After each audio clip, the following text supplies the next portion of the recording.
حضرت علی وقار شہنشین پر تشریف فرما اصحاب علم و فضل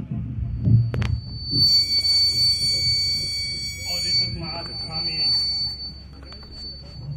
اللہ تبارک و تعالیٰ کی کس طرح کن الفاظ سے بجا لائیں کہ آج ہمارے نئے قائم ہونے والے ادارہ مرکز المعارف کے شاندار افتتاحی اجلاس میں شہنشین کو ایک ایسی علمی، فکری، ملی اور بین الاقوامی شخصیت نے زینت بخش دی ہے جس کی گرا قدر اور متنوع خدمات کا ملک ہندوستان ہی نہیں بیرون ملک کی شہرہ اور غلغلہ ہے، جس کے علمی اور فقہی خوشچینوں کی تعداد ہزاروں سے متجاوز ہے، جس کی صائب رائے اور کیے گئے درست فیصلوں کو ملک کی عدالتیں تک قدر کی نگاہ سے دیکھتی ہیں۔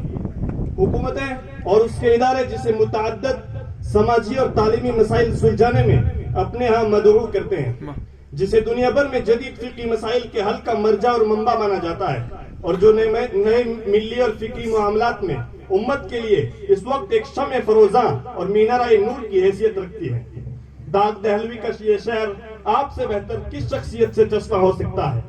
بھرے ہیں تجھ میں وہ لاکھوں ہنر اے مجمع خوبی، بھرے ہیں تجھ میں وہ لاکھوں ہنر اے مجمع خوبی، ملاقاتی تیرا گویا بھری محفل سے ملتا ہے۔ حضرت مولانا رحمانی دامت برکاتہم کی شخصیت کو جاننے، سمجھنے اور آپ کی شخصیت اور فکر سے ہم آہنگ ہونے کا ہمارے پاس اس سے بہتر کوئی موقع شاید ہی آئے، کیونکہ آپ کی شخصیت ان لوگوں میں سے ہے جن کو سننے اور جن سے چند منٹ بات چیت کرنے کے لیے لوگ مہینوں پہلے وقت کی تعین کرواتے اور تاریخ لیتے ہیں۔ تم آ گئے ہو تو کچھ چاندنی سی باتیں ہوں، تم آ گئے ہو تو کچھ چاندنی سی باتیں ہوں، زمین پہ چاند کہاں روز روز اترتا ہے۔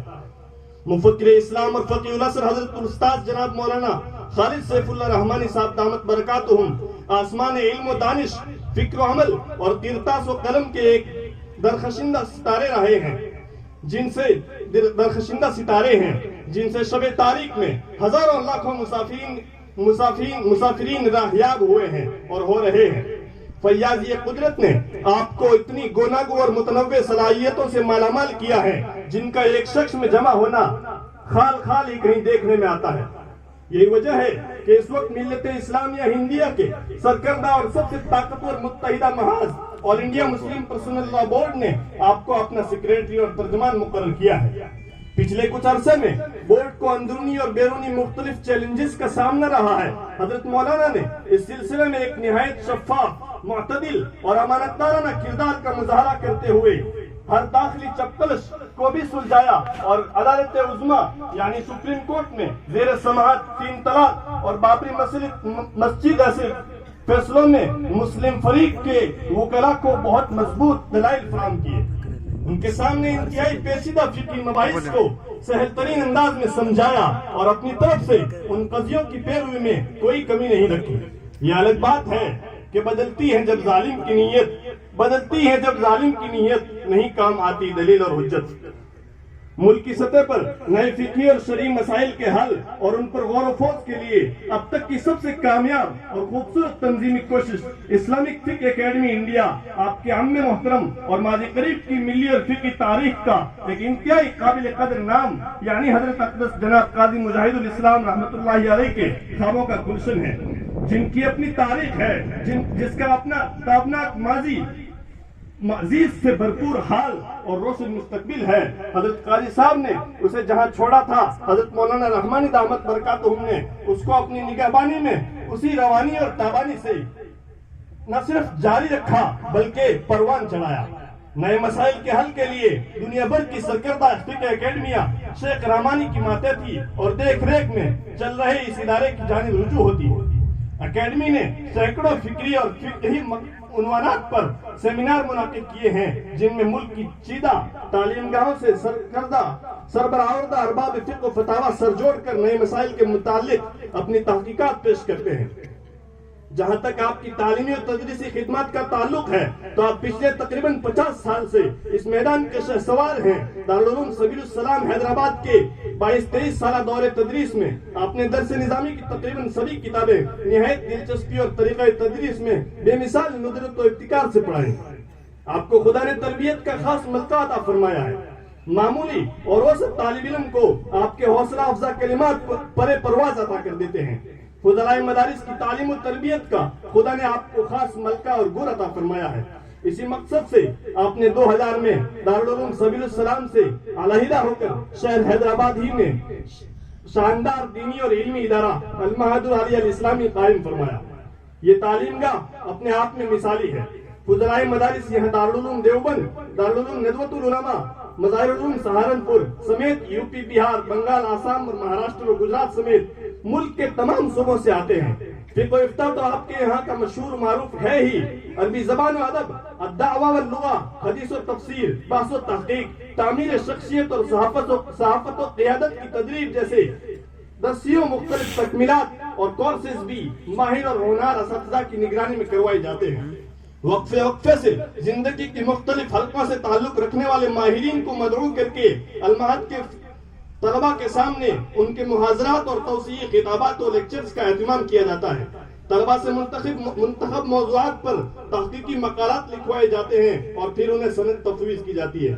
ادارے کی شہرت اور افادیت کا یہ عالم ہے کہ داخلہ امتحانات میں ہزاروں فضلہ قسمت آزمائی کرتے ہیں، مگر محدود وسائل کی بنیاد پر بہت تھوڑی تعداد کا انتخاب ہی ممکن ہو پاتا ہے۔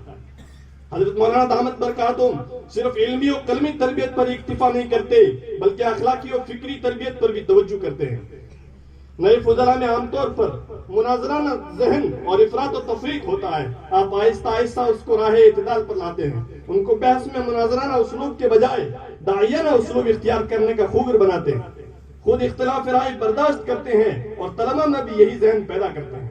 مخالفین کے بزرگوں اور محبوب شخصیتوں کے بارے میں شائستہ زبان استعمال کرنے کا مزاج بناتے ہیں، تنقید میں بھی محتاط تعبیر اور مخالف کی خوبیوں کے اعتراف پر زور دیتے ہیں۔ اس کے علاوہ تواضع، صبر و قناعت، ہر کام میں اللہ کی رضا جوئی، خوش کلامی، صفائی و ستھرائی، اٹھنے بیٹھنے، چلنے پھرنے میں سلیقہ شہاری، زندگی میں سادگی اور فرائض کے اہتمام پر پوری نظر رکھتے ہیں، اور پھر اس پر اس طرح ٹوکتے اور روکتے ہیں کہ طالب علم میں اشتعال بھی پیدا نہ ہو اور مقصد بھی حاصل ہو جائے۔ ڈانٹ ڈپٹ میں طلبہ کی نفسیات اور ان کے مزاج کی جس قدر رعایت اور اس کا شعور آپ کے یہاں ہے، کمی کہیں ہوگا۔ آپ کی فقہی، ملی، تعلیمی اور تدریسی خدمات کے ساتھ آپ کی قلمی اور تحریری خدمات بھی کم نہیں ہیں، بلکہ کہنا چاہیے کہ اس وقت سب سے زیادہ لکھنے والے علماء کرام کی صف اول میں آپ کا شمار ہے۔ آسان تفسیر قرآن 2 جلدیں، آسان اصول حدیث، جدید فقہی مسائل کی 5 جلدیں، قاموس الفقہ 5 جلدیں، کتاب الفتاوی 10 جلدیں، اور ان کے علاوہ 10 شاندار محقق اور وقی کتابیں اور رسائل آپ کے اشہاب قلم سے نکلے اور مختلف زبانوں میں تبدیل ہو کر ہاتھوں ہاتھ لیے گئے ہیں۔ صحافت کے میدان سے آپ ہمیشہ سے منسلک رہے ہیں۔ فی الحال حیدرآباد سے نکلنے والے روزنہ میں منصف دہلی میں جمعے کے روز شائع ہونے والا آپ کا ہفتہ واری علمی، ملی، سیاسی، سماجی اور فکری موضوعات پر مشتمل مشہور و معروف کالم شمع فروزہ اہل علم کے لیے کسی تعارف کا محتاج نہیں۔ محض اس ایک کالم کی وجہ سے اخبار کا جمعے کا نسخہ روزانہ کے مقابلے کئی گنا زیادہ چھپتا ہے۔ پچھلے تقریباً 15-20 سال سے آپ اس اخبار میں مسلسل لکھ رہے ہیں۔ شمع فروزہ کی اب تک کل 4 جلدیں کتابی شکل میں شائع ہو کر مقبول ہو چکی ہیں۔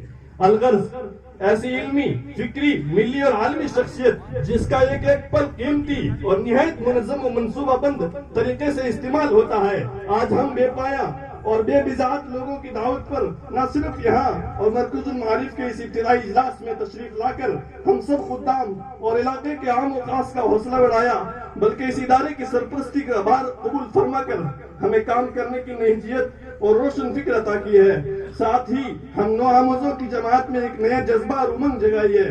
یہ نو قائم شدہ ادارہ سراپا رشک ہے، جس کی افتتاحی تقریب کو آپ کے سراپا علم و دانش شخصیت نے زینت بخشی ہے۔ ساتھ ہی یہ ادارہ یہاں کا ایک ایک فرد اور اس پورے علاقے کا ہر چھوٹا بڑا فرد آپ کی متنوع خدمات اور گوناگون فضائل کا اعتراف اور احترام کرتا ہے، ساتھ ہی آپ کا استقبال کرتا ہے، آپ کا شکریہ ادا کرتا ہے اور بار بار اس دور افتادہ علاقے کو اپنے قدوم میمون سے مستفید کرتے رہنے کی التجا کرتا ہے۔